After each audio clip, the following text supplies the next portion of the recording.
Right, okay. Bro, do you want to do the Yep. opening introduction for us this Remarks. week? Yes. Good afternoon to our fans. Hopefully, you've got some fans, our listeners, our viewers, for our weekly podcast called The Football Referee. I am Trevor Gear, and he calls me Bruv. And I'm Emmy Hickins, and he calls me Cuz. Welcome to the football referee. Right, so let's see what we've got. Let's start with FIFA. Yep. Um, Gianno Infantino or Infantine. He's backtracked on his FIFA Enterprise. Do you think it was the backlash that he got from UEFA and all the other ones, the English FA, for instance? Do you think it was that, or he was just worried about his position as in FIFA? Well, I think both of those can be right at the same time. First of all, it Uh-huh. was the backlash. The backlash probably came at him in a torrent of anger from all around the world, around the football world. And initially, he still persevered, saying, "Oh no, this is going to be good for football." And then I think at one point it was worked out by somebody how much he himself stood to make, excuse me, from this venture, some huge sum of money. So that didn't help his position. But he was getting it from all sides, not least other officials in FIFA, Mm. including, I don't know whether Arsene Wenger, the former Arsenal manager here, is a member of the FIFA board or whatever, but he certainly has some connection with them and has often been touted as being one of those who might stand against Infantino at the next elections for FIFA president. So, I mean, he voiced his disgust, if that's the word, at what Infantino was proposing. Mm. And the general consensus, I think, from around the world, football associations, and other, UEFA and their equivalents elsewhere, the general thinking was this was really a bad idea, that football is owned not by any individual, football is owned by football itself and the various organizations. And it's not within FIFA's gift to start selling off something as important as the World Cup and Mm. all that springs from that. So clearly, he backed off eventually. He had no choice but to do that, but also not just for the backlash, but because he was fearing for his own position. Now, originally, I understood that the next presidential elections for FIFA president Mm. is in 2031 after the next World Cup. But then I think it was this morning I read that, again, another story related to all of this. I read that there are elections in March next year. Now, I don't know whether that is for the presidency or something else, but certainly it would, in one way or another, involve Infantino. So again, he's trying to shore himself up. Um, he's called a meeting. I think he's currently in Morocco, and he's called a meeting of various heads of all the organisations, associations related to football around the world. It's thought to try and shore up his position. Oh, he's really a good guy and he's in control. But I think a lot of people don't think it's going to work. A lot of people within FIFA and elsewhere, because he's pushed things too far. Um, Various things have been levelled at him, accusations of, you know, well, anything really. He's not being loyal to FIFA by trying to sell off something as important, as I say, as the World Cup. Mm. So yeah, he's back down for those reasons. A, he doesn't want to risk losing the presidency, and B, there was such a humongous backlash by all of football, really, right down to the grassroots, like you and me. I mean, I think we both agree it wouldn't have been the right thing to do to No. kind of try to monetize it, the World Cup, from FIFA's point of view. Where is the money going to go? Some of it may have come to the associations, but ultimately, this didn't seem to be something that will benefit football as a whole. So, Mhm. yeah, I think that's why he's back down. Yeah, yeah. I think he's in more serious trouble now because, he's been forced to back down. So now, there's a tendency that they're going to start thinking of, stepping him down, really. That's what Could I would, be. Yeah, that's it what could be. I would go Yeah. for. I would go for just removing him in total. Now, Lamine Yamal. Lamel. Lamel. Yeah, Lamine Yamal. Yamal. Yeah. Um, what do we make of him for the Ballon d'Or? Ballon d'Or? Lamine Yamal? I mean, there is I take it, I believe there is a junior Ballon d'Or. Is there? Yeah. Because, yeah, I mean, Um, to me, do we have a junior one? I don't know. I know we have different categories for managers, for goalkeepers, for women. We have for junior. I'll have to do some research on that. There I mean, could I be. think there is a young player of the year. It's a bit like the Premier League. You get Yeah. the top player, the Golden Boot, and you get a young player of the year. Right. There must be Right. some category. Right. So I would certainly think he's a shoe in really for that, because Mm, not just his ability, his confidence, which we saw in the World Cup. He's 19. He was 16 when he first came into professional football there, yeah. and phenomenal player. And you saw his confidence in the World Cup, very much so. And of course they won the World Cup. Did Spain? Mm, mm, So yeah, he's a phenomenon. He's clearly going to win the Ballon d'Or in years to come. mm. So I would say it's only right to give it to one or two other deserving causes who probably won't get another chance to win it. He clearly will. I mean, I don't know the exact numbers, but we know that both Ronaldo and Messi have Mm. dominated the Ballon d'Or Yeah. together for quite a few years, probably with the odd exception. I mean, I think Rodri, for example, won the Player of the Tournament World Cup, so they didn't win that, either of them. No. One wonders whether, although acknowledging they're both phenomenal footballers, Ronaldo and Messi, Mm. it just seems doesn't seem right to me, really, that they sort of won it consecutively three, four, five times each over a period of, I don't know, 10, 12 years. So although it may be said that they were so far and away above their rivals, that it was inevitable it should go to them. But there's a you could say there's another school of thought, given how Argentina appeared to be favoured by the powers that be in the World Cup.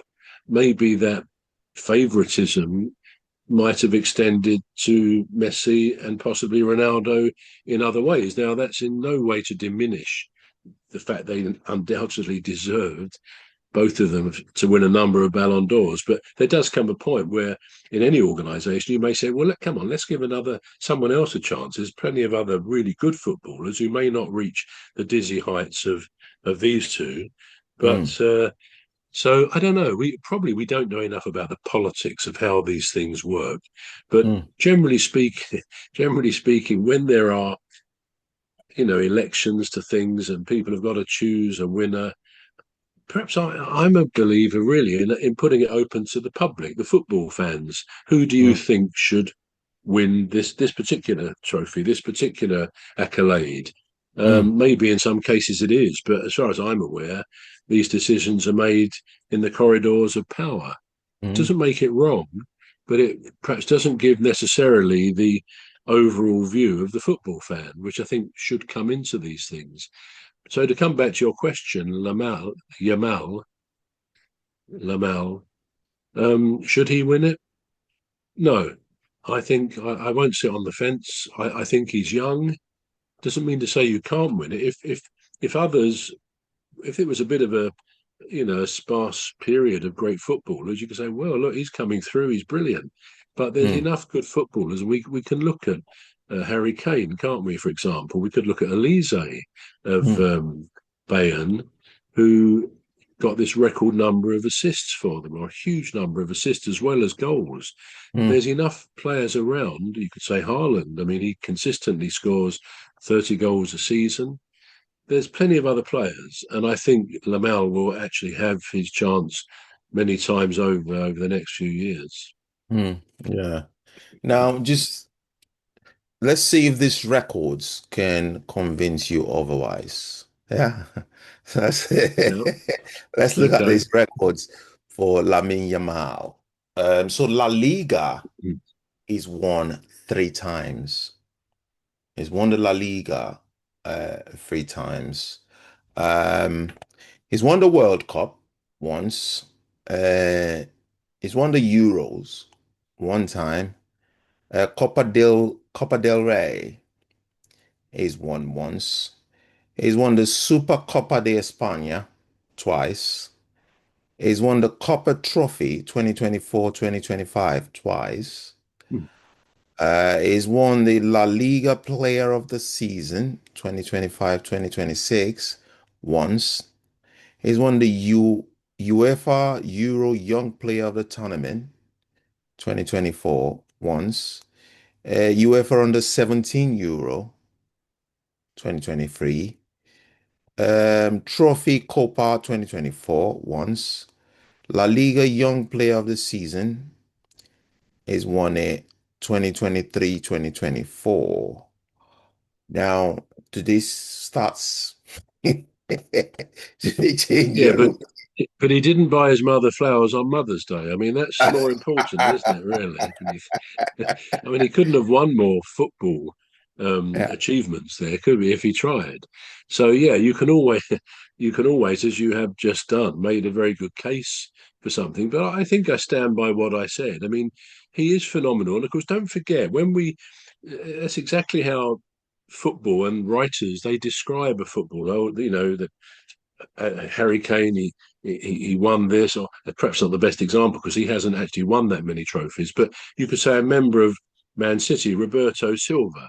I think he's left there now. Great footballer, Italian footballer, and they will say, well, he won 6 or 7 Premier League championships. He won this with Italy. He did this, and we say like Mbappe. Well, he won this with France. He won this with Real Madrid or whatever. They haven't just won that. It's Erling Haaland didn't win the Premier League Championship 2 seasons ago. No, he was one of a team. It's one thing when you can say Roger Federer or Djokovic, he's won Wimbledon 8 times. Yeah, he has. He really has. But if it's a team of 11 people, then that individual hasn't won that on his own, which is kind of the implication. You can say it of the manager. We could say Guardiola won 8 or 9 Premier League titles. Yeah, he did. He was the conductor of the orchestra of the team, so that was mm, great. But Haaland or any other one, Rodri, the goalkeeper, they didn't win it. They were part of a team that won it. So I think there's a bit of a misuse of words when they say that. So many of those things you've said, and obviously the individual ones, young player of the year here and young player that's fine. He's done those things, but the actual achievements, he didn't win the World Cup on his own. no. He did it with the great Spanish team.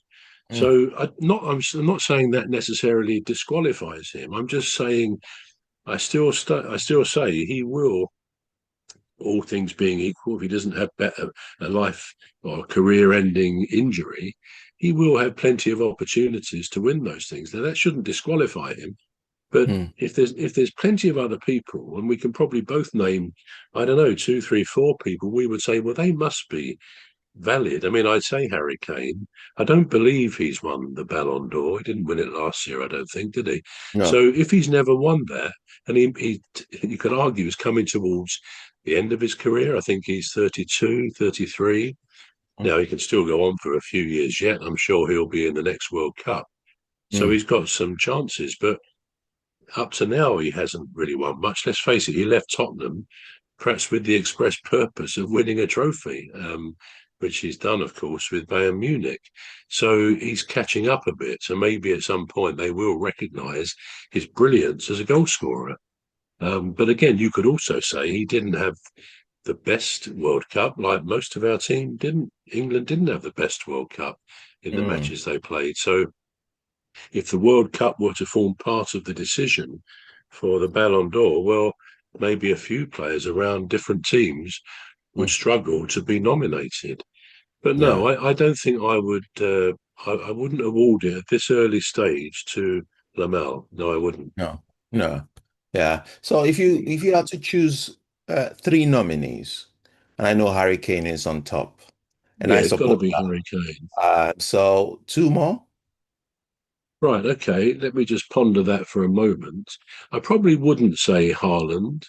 Um, he's phenomenal, but he's not so much more of an all-rounder. He doesn't really do the assists, although he does some, but not in great numbers. And Mm, again, he'll win it at some stage. Um, I would probably go for Olise, Michael Olise. mm, Again, not because he was once a Palace player, but I think his performances in Bayern Munich, along with Harry Kane, etc., have been phenomenal. mm, He's literally, I think, one of the best footballers in the world, and it's not many people you can say that about. So I think he should be a contender along with Harry Kane. And then, yeah, I guess I would want somebody from the Premier League. I mean, we have to say, well, in Barcelona, Real Madrid, they've had better seasons overall, and are more deserving than mm, I suppose we'd have to look at an Arsenal player, perhaps, who might be deserving of it. I mean, you could possibly think of Declan Rice, who had a very good season there with Arsenal, and maybe someone like Declan Rice, because he's a midfielder rather than a striker or whatever, he mm, will always be a bit, players like him will always be a bit under the radar as far as Ballon d'Or is concerned, because they don't often make the headlines of, 30 goals. Or we know that Harry Kane scored, I think it was around 70 goals last season. I mean, can you believe that? If anyone deserves a Ballon d'Or for that alone, I think it was 71 or two. Incredible performance. Must be one of the biggest goal tallies ever. So I give it to him for that. So yeah, I'm not sure about anybody else in the Premier League. As I say, Declan Rice could be considered. mm, Otherwise, Arsenal just were a very good all-round team rather than individuals. I think. Yeah, I'd have to think about in other circumstances, Junior at Real Madrid.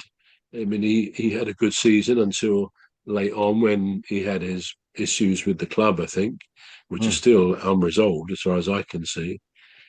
But yeah, I think Harry Kane, Michael Olise, and well, to get a Premier League player, I would say Haaland, because he did score a lot of goals again, even though I think some of the time he was injured.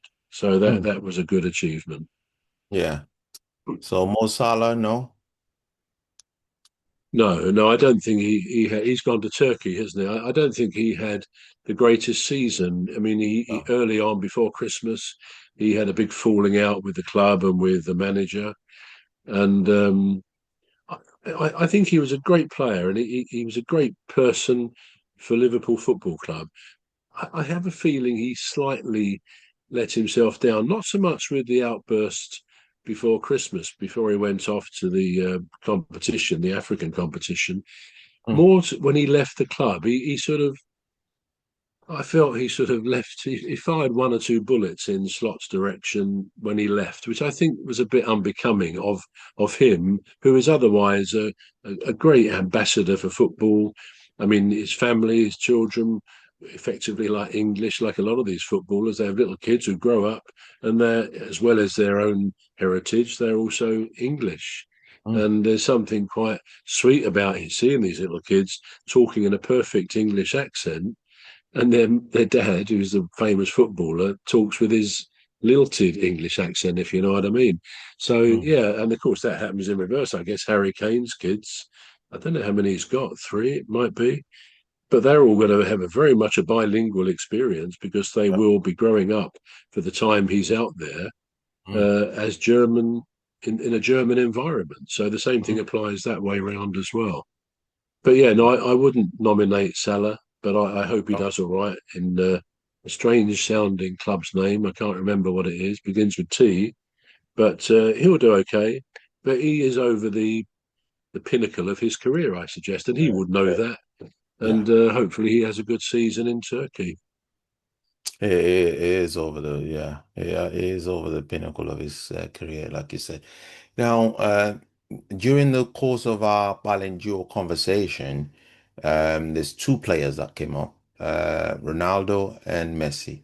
Now, it is a start here for Ronaldo against Messi. So it says 792 non-penalty goals for Ronaldo in 1,330 games, as against 805 non-penalty goals in 1,164 games.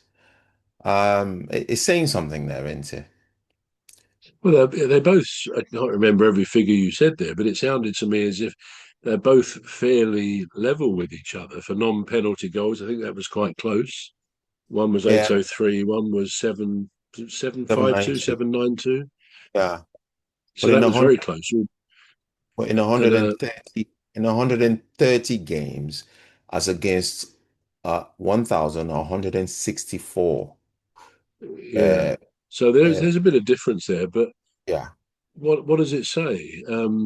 Have we can we calculate how many penalties they scored each? Because that is a All right. significant Yeah. thing. Yeah, that would be significant. Well, I don't have that stats here, but I was just looking at this and I'm thinking, well, I know Ronaldo. I mean, Messi used to be my favorite up until up until the Your World. favourite player, Yeah, your well, it used favourite to player. be. Yeah. Up until the Now it's World. Lamelle, I suppose, is it? Up until the World Cup. And now I'm looking Yeah, at him, I'm yeah, thinking, you're a cheat. yeah, yeah. But anyway, That's interesting you say that because I bet I wouldn't be surprised if a lot of people have taken broadly the same view as that. That people always thought here was the god of football. I mean, one of the cleverest footballers ever with his ability to keep that ball like it's attached to the end of his toe, quite mm, phenomenal. And whether mm, whether his stature, he's quite a short fellow, isn't he? Whether that enables him to get round players a bit more, that may all come together in him as a footballer. So yeah, I think we know what a great player he is. But what I think we saw is another side of him, which probably has made quite a few people say something like you said, that you're not so sure now that you'd say he is your favourite player, because mm. part of being I mean, I would say someone like, I mean, he's not played football for years. I think Bobby Charlton is still alive. I know he's had dementia. I know Jack Charlton died, and Mm. I apologise if I think Bobby still is alive, but I apologise if I'm wrong on that. But in generations past, by all accounts, he was a magical footballer for England. He was in he was in the World Cup winning team, and I think a lot of people, probably around the world, because he survived the Munich air disaster as well. He was thrown from the aeroplane, and he was found somewhere beyond the runway, still strapped into his seat in all the snow. Whereas a Oh, lot of the Busby babes, they died apparently. So he went through everything. But what I think I read his autobiography a few years ago now, and what comes across is this wonderfully humble human being. He was football mad, and because he had the abilities he had, it saved him from going down the coal mines. I think he was born. I think it was in Ashington in Northumberland. If my memory is right from his autobiography. But he did it the hard way. I mean, he sort of left his home, was in digs, as they called it then, when he joined Manchester United. And he was recognised as a phenomenal footballer quite early on. But over the years, you never had any kind of bad stories about him. I don't think he ever got sent off. I mean, I don't even know if they had bookings in those days, but I Mm. don't. I mean, yellow and red cards. I don't know when they came in. It must have been in possibly in the 80s, was it? Maybe 70s. I don't know. But I think if a referee booked someone before they had cards, they just used to write a name in their book, something like that, because there was still a system. But I don't believe Bobby Charlton was ever booked or sent off. He was that, which is an achievement because nowadays you could get booked for something that was a complete mistimed tackle or something like that. But he was such a, you might say, a gentleman on of football on the pitch, so that Mm. yeah, somebody like him, you can understand. I don't even know. I don't know whether he won the Ballon d'Or or whether that existed in those days, but you can understand people saying Bobby Charlton was the archetypal brilliant footballer, both in terms of his ability and his general sense of decency as a man.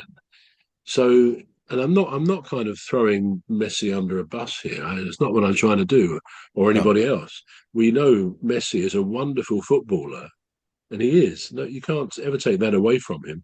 But whether he's quite so strong on the sporting side of things, being a good sport, possibly he is. Maybe we saw the worst side in the World Cup, especially at the end of the final.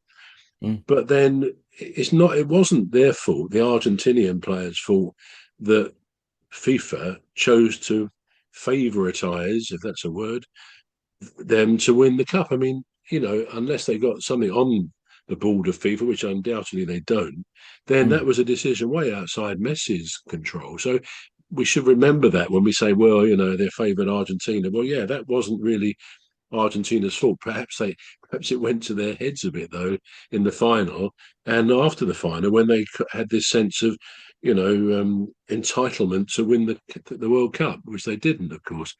But yeah, Messi is a brilliant footballer, but hopefully he can repair some of the damage he did to his own image. One of the players, Barco, who I think taunted Bellingham Mm. when they scored a goal, and then afterwards Bellingham, I think, slapped him on the back of the head, which obviously was out of order. I don't know whether he was booked, Bellingham. I think he probably was, although it was after the game. Mm. But Barco really did taunt him, which is utterly unnecessary when that second goal went in, I think. Um, and of course, I read yesterday that Barco now, I think the deal is done. He's going to Chelsea, isn't he? It's the same guy. And Mm. looking at all the comments, people are saying, "You're going to Chelsea, Barco. Well, good luck with that." Because a lot of Chelsea fans are on there saying, "Why are they doing this?" I'm sure there will be by the time the season starts. I'm sure Mm. a lot of their fans will say, "Well, he's a good footballer, Argentinian," and I'm sure home fans are very unlikely to boo, shall we say, any of the Argentinian team. But I suspect any Argentinian World Cup team players who play in the Premier League, they probably will get a little bit of a bad reception by opponent fans because they were so unsporting Mm. so yeah, I mean that'll wear off. I mean, I don't think it achieves anything to boo these people. They know what they did. They were not very good sports, quite honestly, at the end of the final. But yeah, I think it should be forgotten now, and we move on. Mm. But yeah, Messi, great footballer, but he's got a little bit of work to do to repair his reputation for being a good sport. I agree. I agree with you. I agree.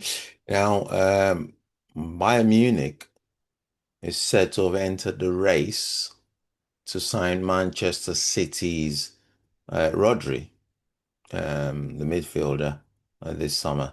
Now, I believe he wants to go to Real Madrid. That's what I've read. Um, but then Barcelona also are slightly interested. But now we've got Bayern Munich. Um, now he wants Madrid. What if you was his agent, what would you be advising him now? What would you be saying to him? Well, I'd say he should. I'd say to him, look, Rodri. Rodrigo, isn't it, or something? Look, Rodri, you've got to Mm, go to one of those three teams, whichever one pays me the highest commission as your agent, you must go to that one. absolutely, yeah.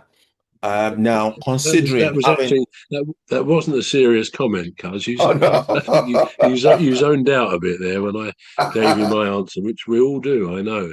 But no, what would I advise him? I would advise him to make his own decision because he's not going to. He's not. Is he really asking me? He would only ask me from a financial viewpoint, wouldn't he? That's Mm, the point. So that should be an easy decision. Whichever, if he's looking at those three clubs, if the player is looking at those three clubs equally, in other words, he could go to whichever one offers him the best deal, or he might think he'd rather be in the Spanish league. It may be a stronger league. It probably is slightly stronger. mm, Um, and of course, in a way, going to Madrid, I mean, he's going home to his home country, isn't he? So that must have a pretty huge attraction. It's a I'm not sure if it's unusual, but it seems unusual to me that both Real Madrid and Barcelona want him. There's normally one or the other. The other might still want him, but one has usually got a bit of a head start. mm, And presumably Rodri would be open to either of them. I would imagine like players here, if one of the top two or three clubs came for them, they probably already have their own idea who they would prefer to go to. You know, we know with Newcastle, they're losing some of their top players and their manager now. But gibberish, it's not gibberish, it's Gimmerai, isn't it? That's how I remember his name. He's going to Arsenal and he was the captain at Newcastle. And of course, they've lost Tonali as well, Anthony Gordon, and of course Eddie Howe. I think he's probably thinking, well, I've lost the top players. This is ridiculous. But those players who are going, probably we don't know. But Gimmerai might have thought, oh, if Arsenal they won the league, I want to go there rather than and one of the other clubs rather than Man City or whatever. And I would have thought Rodri, being a Spaniard, he probably grew up like we grow up here with a favourite team. He would have grown up with either Real Madrid or Barcelona because they've always been the top two sides, being the team I'd love to play for. So, in a sense, that decision he might have to make could already be made because I don't know whether he comes from Madrid or Barcelona. He certainly won't come from Munich. Then again, a player might think the standard is not quite as good in Munich. I'm not being offensive to Germany, but you know the top two Spain teams and their league are pretty top of the list in a way, are very equal with the Premier League in terms of competitiveness. But I don't think he would ask his agent what club should he go to. I think it's the best deal he can get, allied to what his own preference is. It's got to come down to what he wants, I would have thought. mm. Absolutely, yeah. But I would prefer him to go to Bayern Munich because he can help Harry Kane because he's very, very good in in defense what he does. And that could help Bayern Munich to score more goals. That could help Harry Kane to score more goals. And then you've got Olise there as well. And I don't know if Olise is gonna be there for this new season or he's gone to Madrid. I don't know what's Well, happening yeah, with that. there's talk he was wanted by Madrid as well, and All this, right. in a way, it sort of comes up to another subject. It brings up another subject, really, that these top clubs in the world they just attract the very best players like a magnet or wasps to a jam jar, and it all Mm. seems so unfair, doesn't it, that Real Madrid, Barcelona, Man City, even Arsenal, they can afford whoever they want. And obviously, they've got to fit in with these financial fair play rules, which are a bit onerous sometimes. But it's not a level playing field. Literally, it's not a level playing field in terms of the football clubs, because most clubs in these leagues we're talking about will never really compete with those top clubs. And when you think the game of golf, now here talk about going off at a tangent. Um, Golf, something else comes into my sort of brain, which kind of goes all over the place. Where did the word golf come from? Golf. I don't know really, but I know he was invented in Scotland, I think. It was. You're absolutely Ah. right. And you know, that's where this, what I'm going to say, comes from. The origins in Scotland. St Andrews, I think, is their big golf club. Hmm. And like a lot of clubs in this country until, I don't know, 20, 30 years ago, women were not able to join the golf clubs. It was a men only thing, wasn't it? Yeah. And when we look back on that, it's a bit like football for women was banned, wasn't it? Until was it until 1972, I think, from the 20s last century. I mean, incredible that we're even saying those things in the same sentence. But certainly women were not welcome at men's golf clubs and they weren't allowed to join. And that applied in the UK and probably elsewhere. So I don't know whether some bright spark came up with this acronym, which actually sounds only too realistic. And when I've looked into this before, it seems to be denied that that's where the word came from. But as far as I'm concerned, it's a very good explanation of the time golf started in Scotland. And it golf, because it doesn't mean anything else, does it? It's not like football or handball. It tells you what the game's about. Golf. And it was supposed to be an acronym for gentlemen only, ladies forbidden. Gentlemen only, ladies forbidden, which sounds for all the world like the correct explanation. And for me, I'm happy with that. I get frustrated like anybody if there's no explanation for why something is called something. So I'm very happy that gentlemen only, ladies forbidden. That summarised what golf was like at the time. It was very male oriented and very misogynistic, if you like. Thankfully, that's all changed. Hmm. But yeah, gentlemen only, ladies forbidden. But why did I say golf anyway? We're talking football. Well, you said about yeah, golf. We talked about the unfairness of the top teams playing the bottom teams. Okay, in the Premier League, we do say any team can beat any other team, which broadly is probably the case. So that makes it very competitive, very exciting. And that's probably true of the other leagues as well. But generally, they're dominated by the better players who can afford the better players and better teams. Well, with golf, when you think about it, it's a lovely game because no matter the difference in standard, you can still a beginner, if you like, well, perhaps a bit more than a beginner, but once you know how to hit a golf ball, you can play someone who plays off of, I don't know, a handicap of 10 or 5, meaning they get an allowance against what the par for the course is Hmm.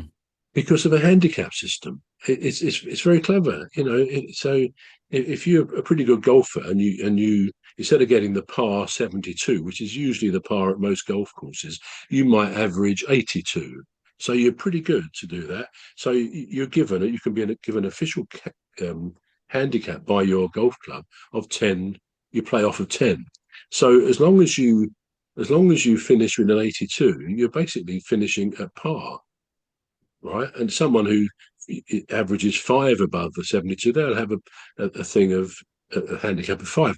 If you're a scratch golfer, it means you like all the professionals, they don't play off a handicap because they're that good. They're expected to get the par, and of course they end up after a round very often like 66, 67, so they finish 4 or 5 under par. But the great thing about golf is if you're just someone occasionally plays like I do. I play for a lot over the years. You never get really good at it. You just like going around a golf course. Someone said it's a good walk spoiled, but it is great because you walk quite a long way walking around the golf course. But I've played over the years with players very often who are better than me. A few the same, one or two, not many, not as good as me because I was never that good, but we can still have a game, and the end result, based on our individual handicap, will tell us how we've played in our own game. Because essentially, when you play golf, you're playing yourself. You're playing the course. You're not really playing someone else. So, but you can compare your scores by the handicap.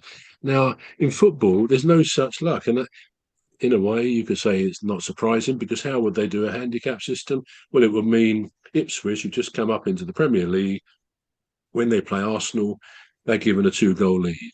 That's what it would actually mean. And that would be riddled with difficulty, wouldn't it? Because there'd be arguments about, well, why should they? I mean, the handicap, again, could be based on the performances, perhaps the first few games of the season, because teams that come up, it's hard to know. But can you get what I'm saying? It's a very uneven playing field with football, Mm. so that the best teams generally go on winning the trophies.